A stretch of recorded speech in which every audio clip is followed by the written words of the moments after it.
For everything good, there must be something bad.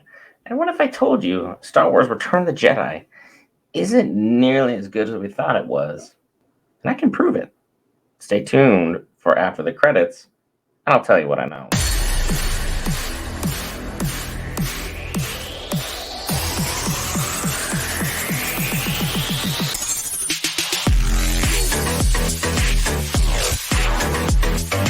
Hey guys, Brent here back for Geek Variants. If you've been a long time listener, you already know who I am. If you're not subscribed to the channel, be sure to do so if you learn some new fun facts or really enjoy the style of content we put out for you. Look, after today's episode, I'm going to take a little break from Star Wars. I've been burning the midnight oil on that pretty heavily. Next week, I have a huge surprise for you guys. Hope you enjoy it. But look, the real reason you're here and you clicked on the video, Star Wars Return of the Jedi, bad?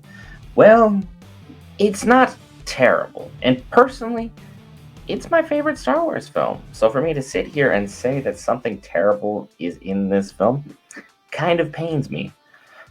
But you have to admit when facts are facts. And there were a lot of things that were going against this movie from jump. This movie had the very, very unfortunate undertaking of following up the epic that was Star Wars The Empire Strikes Back. One of the cinematically and critically acclaimed films of all time. It has been renowned as the greatest sequel of all time. How in the world do you follow that up? You have an answer that I don't, because it's tough. There are very few franchises that had an excellent sequel that finished strong. Not even the Godfather trilogy finished strong. The first two were immaculate. The third was a dumpster fire. Lord of the Rings, the first one was okay. The second was a masterpiece, and the third finished strong. No matter how you look at these things, it's very difficult to get each and every step correctly. And following up one of the greatest sequels of all time is not for the faint of heart, especially when you didn't have a script. Let me elaborate on that for you just a little bit. Han Solo was not supposed to be in this film, as well as Yoda. And you're going to be looking at me like, those are two pivotal characters. Han plays the integral part of destroying the base on Endor, and Yoda is the one who not only confirms, but says, yeah, that he is your dad. Well, that was why they were there. You know, the main reason that Han wasn't supposed to be in this film? George Lucas wrote him off. He had a 2-part deal. Part 1, New Hope. Part 2, Empire Strikes Back. Put him in carbonite. Done. Put him out to pasture. Everything is good to go from jump. However, Howard Kasingen, the director for Star Wars Return of the Jedi, was like, look, what if I talk to Harrison? What if I can bring back Harrison Ford to this franchise? And Lucas said, it's hopeless, good luck, it is what it is. I've already written most of the script now without him. But luck that it is, and the Force that has guided us always, brought back Han Solo for this exciting installment, much to the chagrin of George Lucas, who had to then rewrite Star Wars Return of the Jedi to not only A, save Han, but B, make him a pivotal character. And do you know ultimately why he agreed to greenlit this whole thing of bringing Han Solo back? Money. Merch deal. And you know why Harrison agreed to come back? He agreed to come back to Star Wars, a series and franchise that he has said on record many times he despises, because George Lucas agreed to kill him off in this film. But guess who decided not to kill him off in this film and make him a martyr, which would have made the film's ending significantly more impactful? George Lucas. And his reasoning behind it? Han Solo toy deals for a dead body do not sell well. Yeah. The main reason George Lucas didn't want to kill off this character now was money. Merch deals. Lucrative offers. Seems like you didn't think this through very well. On top of that, you also brought Yoda back because you needed someone to confirm that Darth Vader is in fact Luke's father. As if Vader, all but confirming it, could have done it. You know who else could have confirmed that, yeah, Vader is your dad? Leia. She has a Force connection. You have a Force connection. Both of you could have simultaneously figured that out and not kissed, because God knows that wasn't necessary in the last film, but I digress. Both of you are force sensitive, so at some point, on some instinctual level, it gives you the innate ability to understand some of your surroundings and just understand when the levity of certain things being said are just true because in your heart and through the force guiding you, you know exactly what is true. And better yet, you know who else could have just straight up told you Darth Vader's lineage? His boss, Papa Palpatine, Emperor Sidious. Who else could have been like, yep, how do you think your dad ended up working for me? I told him y'all were gonna die, so now I have him as Employee of the Month a couple years running now. So, fair is fair. Yoda was kind of an unnecessary throwaway character. When I think he just kind of died and faded away, saying that Luke's training was complete, even though when Luke went back, not a lot happened. Nothing happened on camera anyway. I know in the novels and the comics, stuff happened. But as far as the movie conveyed, there was nothing. Bringing Yoda back here was throwaway. It was a wash. It was a waste. It was not important at all. And on top of that, I have to draw into question the validity of one of your battle sequences in this. I understand that new age technology versus old age technology is a huge talking point in Star Wars. You usually have a primitive group fighting a well fleshed out empire, the Gungans versus the clones, the Geonosians versus the clones. And I know the Geonosians are primitive, but based upon the fact that they never saw the clone trooper technology before and they were astounded by it, yeah, there's another battle in itself right there where it just kind of makes no sense. And to put that nail into the coffin, you have Ewoks, stormtroopers, no training whatsoever, pointy sticks, rocks, and rope. I don't know where you got the rope, but you have the rope. Versus ATTE walkers, which walk over mines, roads, harsh terrain, are blaster proof, bulletproof, and damn near missile proof. But the people with pointy sticks and rocks were able to not only beat up your walkers, then beat up your well-trained militia of soldiers who've gone through an Imperial Academy's worth of training before you even see the battlefield to go out and do the assignments the Emperor wants done successfully. Because mind you, he's not playing chess with anyone anymore. He's just winning. He's just ensuring that his empire continues.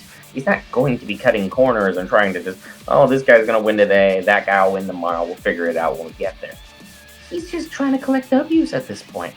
And his militia gets absolutely mollywopped by an army of little furry fuzzballs called Ewoks. Which, sure, they're kind of cute. But cute does not mean power. And the power of the fist that is the Empire should have crushed the Ewoks wholeheartedly. And that's not only one of the most mind-blowing things that's out there.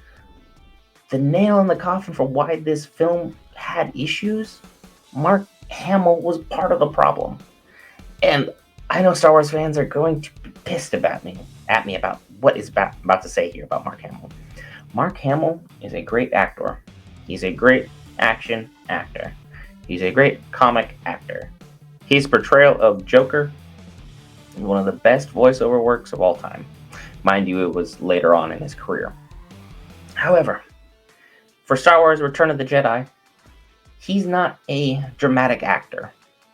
He is an action actor. And Return of the Jedi is, for all intents and purposes, a drama with action. And the drama is Mark Hamill being able to sell each and every single one of us on the fact that you were just emotionally torn and distraught and you had to carry this plot on your back, this entire rebel revolution on your back, culminating in you saving your father and overthrowing the Emperor. And I think for the most part of it was well done. And I don't know if this was really ultimately Lucas's writing or Kasdan's directing or just Hamill himself. But there were lines and scenes throughout Return of the Jedi where it lacked punch, it lacked flavor, it lacked that certain substance, that je ne sais quoi, that really makes things pop. And I know it's nitty gritty, it's nitpicking, but at the same time, on a film of this size and this substance, following up one of the greatest sequels of all time, the bar is going to be high. And you are going to have to do your damnedest to meet it. And what else you should be doing? Protecting the ending of your film. Do you know what they didn't do? Protect the ending of that film. A month before the movie was set to premiere in theaters, Marvel, released a super comic, number 27, that not only had pivotal moments of your movie in it, it had the ending in it. It's out there. It was for everyone's eyes to see. You know who picked this up? Not the studio, not George Lucas, not Harrison Ford, not Carrie Fisher. Literally, the only person who caught this, not even anyone in media who's out there to make sure the public gets published properly. It was Mark Hamill, who was visiting a comic shop because he is a geek. He's one of us.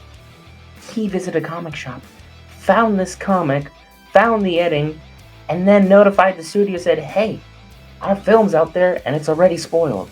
You need to pull this now. So Lucasfilm had to do a whole bunch of pour some water on that fire that's already ablazing and pull each and every comic of that variant off. But by then, a bunch of it had already sold. People are already aware of what was going to happen.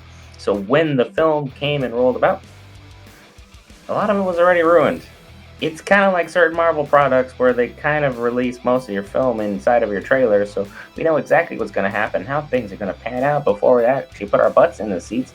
And if we don't put our butts in the seats, we don't put money in your pocket, so it kind of defeats the purpose of showing us everything. Because we're not going to go see your movie. We'll just wait for it to come out on your little Disney Plus platform for $13 less, minus gas, minus popcorn, and minus drink prices that are gouged at movie theaters to make up for the COVID pandemic price. Just saying, cheap is cheap. You give me too much of your film, I don't want to see it. That being said, look, Lucas being obsessed with money and putting Harrison Ford and Yoda in this film, when ultimately he had decided not to just because he wanted to increase the toy sales for not one but two characters, bit greedy. Kind of have to give you some flack on this one, and it felt like this first half of the film was very disjointed from the second half of the film. The second half of the film felt exactly like what Lucas would have written without Han. Just saying, Lando became a pivotal character, and that was great. He did a phenomenal job of acting. He was the one destroying the Death Star. You know why he was doing that? Because Han wasn't supposed to be in this film. That is exactly why this happened. The fact that you now have Ewoks defeating stormtroopers, make it make sense. Make it make sense in any way, shape, or form. Tell me they found a whole bunch of like mines or something that they can just use to decimate people, or they have pits where this thing falls in and it just crumples. It's self-defeated. Something of that ending. And then, for the love of all that is good and holy, guard your product. Don't release things early. The fans don't need to know that badly. I'm impatient, but I'll wait until your product comes out if I really want to see your product. And I know we're Geek Variants and we review things the minute stuff drops because we want to, for you, the content viewer, have something to look at and have someone to talk to along with. And if you've learned something new today, be sure to hit that lovely red subscribe button. Yell at me in the comments. Tell me what I got wrong. I appreciate these sorts of things. Next week's surprise, I think you'll thoroughly enjoy. It's going to be a big video. So, buckle up. We'll see you in the next time. In the meantime, here's 2 more videos. May the Force be with you, always.